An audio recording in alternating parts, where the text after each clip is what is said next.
Hello everyone, आप सभी का हमारे YouTube channel Rudra nursing express में हार्दिक स्वागत है। आज का हमारा important topic national malaria control programme यानी कि राष्ट्रीय मलेरिया नियंत्रण कार्यक्रम के बारे में आज हम लोग चर्चा करेंगे। आज हम इस वीडियो में देखेंगे इसका इंट्रोडक्शन के बारे में, क्या क्या इनके ऑब्जेक्टिव्स होते हैं, क्या क्या इनकी रणनीतियाँ होती हैं और एक नर्स का क्या रोल रहता है।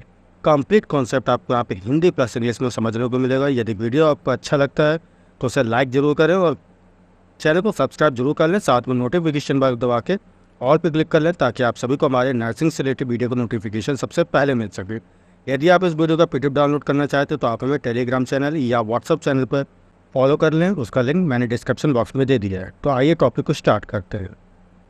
चलिए सबसे पहले हम बात करेंगे इसके इंट्रोडक्शन की। तो national malaria control programme was launched during first 5-year plan in 1953। याद रखिएगा, नेशनल मलेरिया कंट्रोल प्रोग्राम को कब लॉन्च किया गया था?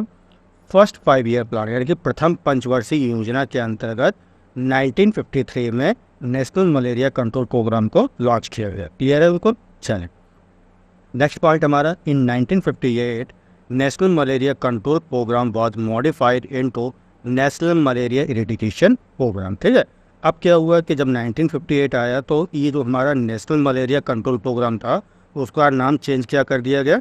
नेशनल मलेरिया इरेडिकेशन प्रोग्राम कर दिया गया। क्लियर है? चलिए, फिर इसके बाद 1971 आया तो 1971 में अर्बन मलेरिया स्कीम को लॉन्च किया गया। क्लियर है? चलिए, फिर इसके बाद आई डेट 1977 को। तो 1977 में क्या हुआ? मॉडिफाइड प्लान ऑफ ऑपरेशन को जो है लॉन्च किया गया। राइट?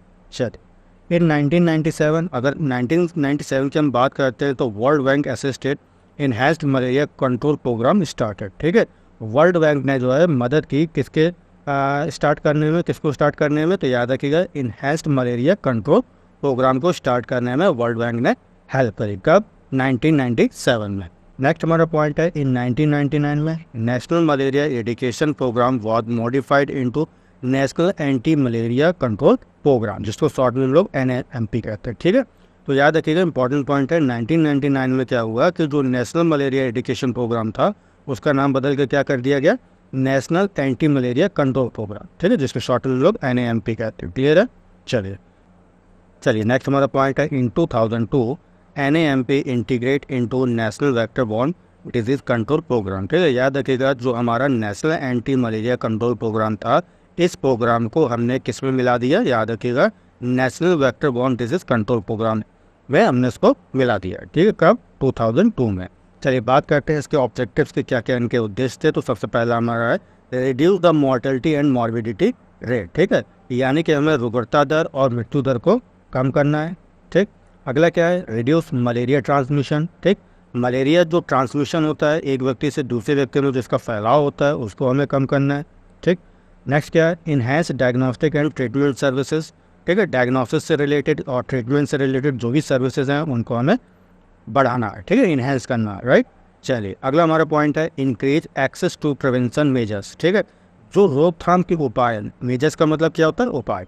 जो रोकथाम के उपाय हैं उनको हमें अधिक से अधिक क्या है?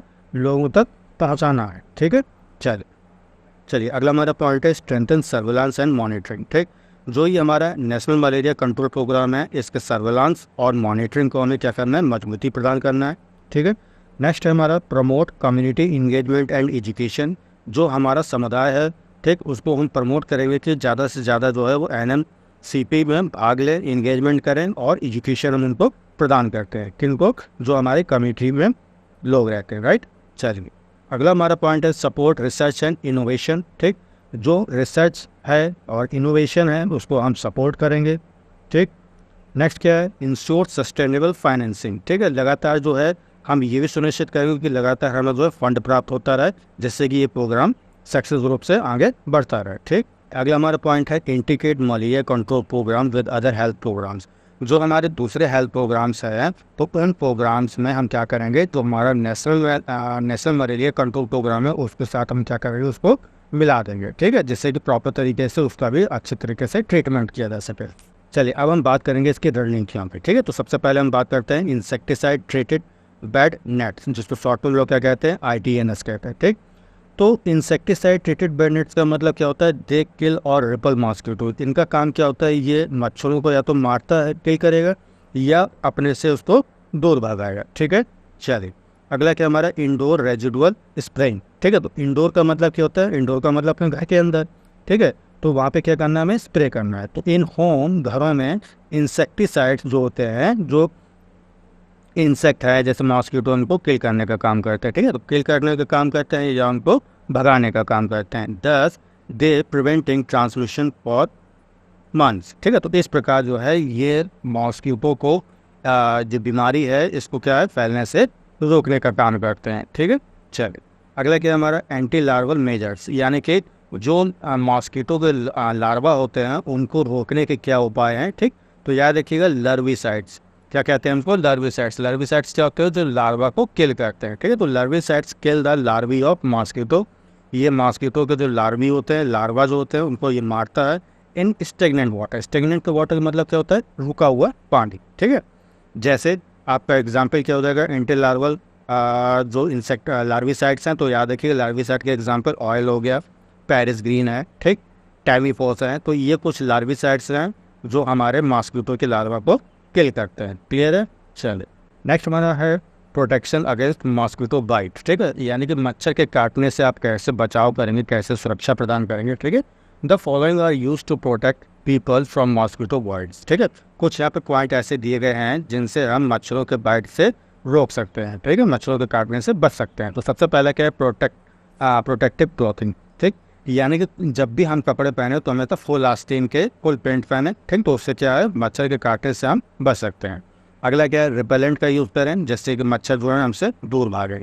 अगला क्या है हमारा मॉस्किटो नेट, जिसको हम मच्छरदानी कहते हैं। ठीक, चलिए नेक्स्ट हमारा मॉस्किटो कॉइल्स। ठीक है, तो आप जैसे देखते भी होंगे बहुत बहुत प्रकार के आजकल कॉइल्स आते हैं बाजार में। ठीक है, तो मॉस्किटो कॉइल्स उनको कहते हैं। तो इससे क्या मच्छर भाग जाते हैं। राइट, चलिए अगला हमारा पॉइंट है स्क्रीनिंग द हाउसेस। जो भी हमारे घर हैं उनको स्क्रीन करके रखना है। ठीक है, अगला क्या पॉइंट हमारा mosquito mesh to windows and doors. जो भी हमारे दरवाजे हैं, खिड़कियां हैं, उनको हम क्या करेंगे, जो मैस होता है, जाली जो होती है, वहाँ पे हम लगा देंगे, जिससे कि मच्छर अंदर ना आ सके। ठीक है, अगली हमारी हेडिंग है केस मैनेजमेंट है। तो केस मैनेजमेंट में क्या करते हैं, अर्ली डायग्नोसिस एंड ट्रीटमेंट। ठीक है, यानी कि बीमारी को सिम्टम्स स्टार्ट होने से पहले हम क्या करेंगे, उसको डायग्नोसिस कर लेते हैं और उसी के अकॉर्डिंग हम इसका ट्रीटमेंट करेंगे। ठीक है, नेक्स्ट क्या हमारा रैपिड डायग्नोस्टिक टेस्ट, जिसको हम शॉर्ट में क्या कहते हैं, RDTS टेस्ट। ठीक है, ये भी एक क्या है, डायग्नोसिस का एक टेस्ट होता है, इससे कंफर्मेशन जल्दी मिल जाता है। राइट, अगला क्या हमारा इफेक्टिव एंटी मलेरिया ड्रग्स। ठीक, हम इसमें क्या करेंगे, एंटी मलेरियल ड्रग्स का जो है प्रभावी रूप से यूज़ करेंगे, जो कि मलेरिया को, डिजीज को किल करेगा, उसको प्रिवेंट करेगा। क्लियर है, चलिए नेक्स्ट हमारा पॉइंट है reduction of mosquito breeding sites. ठीक है, तो reduction of mosquito breeding sites का मतलब क्या है, ऐसी जगह जहां मच्छर आपस में ब्रीड करते हैं। ठीक है, तो उनको रिड्यूस करने के लिए ऐसी जगहों को रिड्यूस करना है, हमें रिडक्शन करना है।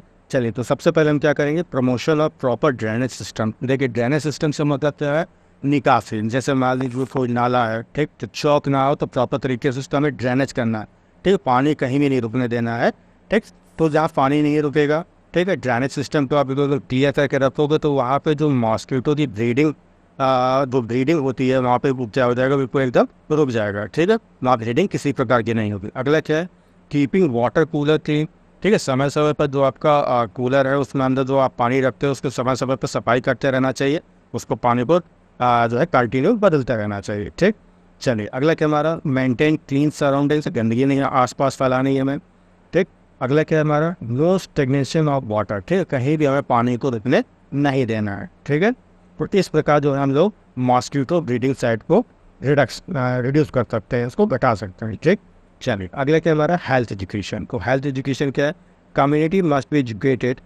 जो हमारे समुदाय है, ठीक है, उसको हम क्या करेंगे, एजुकेट करते हैं मलेरिया को लेकर, क्या उनका कॉज है, कैसे फैलता है, कैसे उसको रोकथाम करेंगे, कैसे उसका प्रबंधन करेंगे। ठीक है, तो इसको लेकर जो है हम लोग कम्युनिटी को एजुकेट करेंगे। क्लियर है, चलिए अगला क्या हमारा सर्विलांस। ठीक है, तो सर्विलांस जैसे आपने काफ़ी बार सुना होगा, सर्विलांस का मतलब क्या होता है, एक तरह की निगरानी करना। ठीक है, तो सबसे पहले हमारा है मॉनिटरिंग ऑफ मलेरिया ट्रेंड। ठीक है, जो मलेरिया का ट्रेंड है, ठीक, उसको हम क्या करेंगे, मॉनिटरिंग करेंगे। राइट, अगला क्या हमारा identifying areas with high transmission, और हम ऐसे एरिया को चिन्हित करेंगे जहाँ पर मलेरिया फैलने की दर जो है बहुत ज़्यादा होती है, उसको हम आइडेंटिफाई करेंगे। ठीक, अगला क्या है evaluating the effectiveness of control measures. Control measures से मतलब क्या है, मलेरिया को रोकथाम करने वाले जो भी उपाय हैं उनको प्रभावी रूप से उनका मूल्यांकन करेंगे। क्लियर है। चलिए अगला क्या हमारा एपिडेमियोलॉजी। ठीक है, तो एपिडेमियोलॉजी क्या है, it is the study of the factors that influence the distribution and patterns of malaria transmission. ठीक है, ये स्टडी होती है ऐसे फैक्टर्स का हम लोग यहाँ पे अध्ययन करते हैं जो मलेरिया के ट्रांसमिशन और डिस्ट्रीब्यूशन, क्या उसका पैटर्न है फैलने का, इसका हम लोग अध्ययन करते हैं। ठीक है, चलिए अब हम बात करेंगे role of community health nurse in caring malaria. ठीक है, मलेरिया की देखभाल में एक कम्युनिटी हेल्थ नर्स का क्या रोल होता है, एक सामुदायिक हेल्थ नर्स का क्या रोल होता है, चलिए देखते हैं। सबसे पहला है monitoring of vital science for all cases attending the sub centre and PSC. ठीक है, तो सब सेंटर या पीएससी में जो भी पेशेंट आते हैं उनके हमें वाइटल साइंस को क्या करना है, मॉनिटर करना है। क्लियर है। चलिए नेक्स्ट पॉइंट है हमारा no single fever case should be ignore. ये कोई भी एक भी मलेरिया के केस को हमें छोड़ना नहीं है। ठीक, नेक्स्ट क्या है avoid starting treatment on empty stomach. ठीक है, याद रखिएगा जब भी हम ट्रीटमेंट करें तो कभी भी इम्पिटी पेशेंट का अगर स्टोमक इम्पिटी है तो उसको कोई भी दवा नहीं देनी है। ठीक है, चलिए नेक्स्ट क्या है the first dose should be given under observation. जब भी हम पहली बार पेशेंट को दवा देते हैं तो अपनी इसके निगरानी के में ही पेशेंट को दवा दें। ठीक है, चलिए अगला हमारा पॉइंट है provide health education to the individual and family about malarial fever. ठीक है, तो मलेरियल फीवर को लेकर जो हमारा पेशेंट है या उसकी फैमिली है उसको हम हेल्थ एजुकेशन प्रोवाइड करेंगे। ठीक, चलिए अगला हमारा पॉइंट है advice to drink plenty of water, और हम पेशेंट को ज़्यादा से ज़्यादा उसको इंकरेज करेंगे कि वो ज़्यादा से ज़्यादा पानी पिए। ठीक है, अगला क्या है IV fluid should be started for those who are unable to take anything oral, और ऐसे पेशेंट वो मुझसे कुछ भी माउथ से कुछ भी नहीं ले पा रहे हैं तो ऐसे पेशेंट को हम आईवी फ्लूइड देते हैं। क्लियर है। चल नेक्स्ट है any patient complaints of drowsiness immediate referral to hospital for further diagnosis. याद रखिए कोई भी ऐसे पेशेंट जिनको ड्रॉसीनेस आ रहा हो यानी कि नींद सी आ रही हो तो तुरंत जो है हम लोग क्या करेंगे ऐसे पेशेंट को हॉस्पिटल, आगे के जो हॉस्पिटल्स हैं उनको हम रेफर कर देते हैं ताकि प्रॉपर तरीके से डायग्नोसिस किया जा सके। क्लियर है। आशा करता हूँ टॉपिक आपको अच्छे से समझ में आ गया होगा। टॉपिक कैसा लगा कमेंट करके जरूर बताएं। यदि आपको वीडियो पसंद है तो इसे लाइक करें, अपने दोस्तों के साथ में ज़्यादा से ज़्यादा से शेयर करें, और आपके कोई भी कमेंट्स हो या कोई आपका टॉपिक पूछना तो उसे कमेंट बॉक्स में जरूर छोड़ें, उसका आंसर देने में मुझे खुशी मिलेगी। तो तब तक के लिए अपना ख्याल रखें। Take care, bye bye, thank you so much.